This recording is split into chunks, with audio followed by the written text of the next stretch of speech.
I think this is a good question, and I think we'll give both Mr. Hare and Mr. Schilling 2 minutes. What do you see as the biggest issue right now, Mr. Hare, and what do you see as the solution? Well, I think creating jobs, and I will tell you that, as I mentioned before, with the reauthorization of the 5-year multi-year highway bill, we could put 6 million construction workers back to work immediately. I think rebuilding locks and dams, 28,000 jobs, 15,000 jobs on repairing the levee system. There are a number of things that I think that we can do. You just have to be able to get the money to do it. Again, I go back to the tax hikes. You can't have it both ways. I would rather invest that $700 billion that they're going to get and put people back to work, because again, every dollar that we spend on infrastructure, Steve, we get $5 back.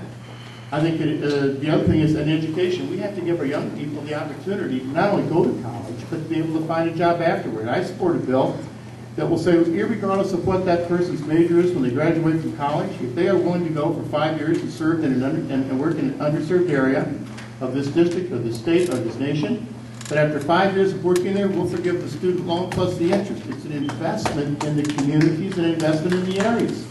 The other thing that I think we quite frankly have to do is I hope we can get my CMAC. That will put 100,000 people back to work manufacturing the turbines and the solar panels and things of that nature.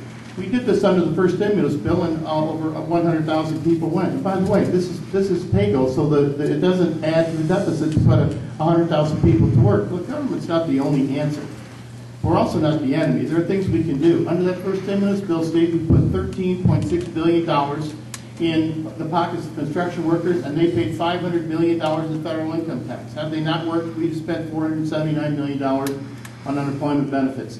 So getting people back to work, getting young people the opportunity to get a job when they go out of college, and as Mr. Morthland mentioned, we want young people to stay here. I would love to see young people graduate from college, teach here, work here, stay here, and be a part of this community. So there are a number of things we can do, and I hope we're going to talk more about education in a couple more questions. I think that's a terribly important issue here. Mr. Schilling, 2 minutes. What do you see as our biggest issue right now, and what do you see as the solution? 2 minutes. Definitely jobs, and we did what we call the Bob's for Jobs tour throughout the district, went to 34 different cities, and what we decided to do is talk to the hands-on people, the people that are actually creating the jobs. And you know, over and over, 90% of the folks that we visited with were very clear as, hey look Bobby, we want to expand our business, but with everything that these guys are doing, from the healthcare, from cap and trade, I mean, so many big, huge job-crushing deals that are coming through, and the employers have no clue what cards are on the table. Is all they want to know is, what do we got, what do we have to deal with? And we can't find that. So what we need to do is the government can really create one thing here in Illinois and across the country, is they can create an environment that make it to where people want to expand their business. You know, of course, they can create some taxpayer-funded jobs, things like that. But what we need to do is focus more on the private sector and get people back to work. One gentleman wants to do over $1 million in Bushnell, Illinois, wants to do a $1 million expansion, create 9 jobs, but he says, Bobby, we're not going to do it. You know, my opponent voted for cap and trade, which is going to cost Illinois 75,000 union jobs. You know, that's the kind of jobs, you know, that are going to really hurt us. He also voted for H.R. 6, which goes into effect in 2014, which allows the Chinese from here on out to make our light bulbs. You know, so you know, we talk about sending jobs overseas, and here's the thing with cap and trade, is I call it the India and Chinese jobs bill, because all of these other countries aren't going to have the same problems that we have in having to pay all these additional taxes. And that's a serious problem, because it's another escape route for companies to leave the United States. We need to attract people here. We need to keep people here, rather than continue to put bills forth that are going to get people to go outside of the United States. Speaking of education, we have a question here for Mr. Schilling, and of course Mr. Hare gets a rebuttal. Does Mr. Schilling believe in abolishing the Department of Education?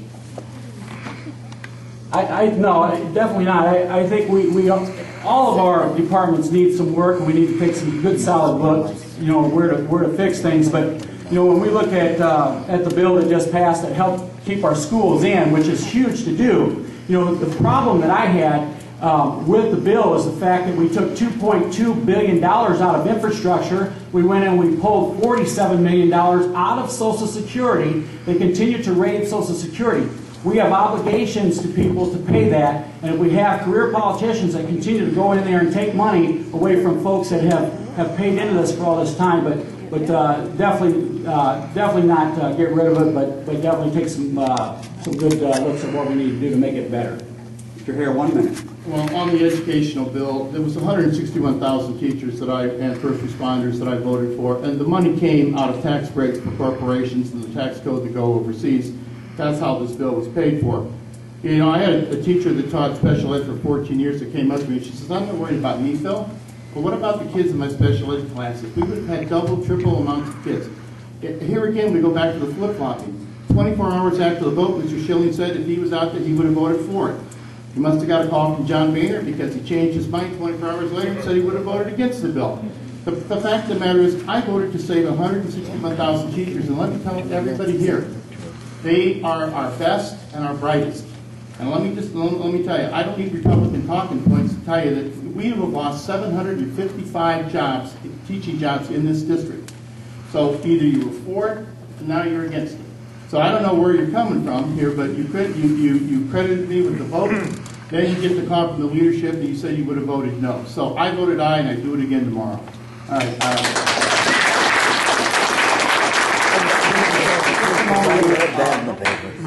I'm going to get real selfish here. There are clipboards sitting somewhere, and if you haven't signed it, whoever might be near the clipboards, please pass them on. We'd appreciate your signature. Again, if you are from Rock Island, we'd appreciate an email.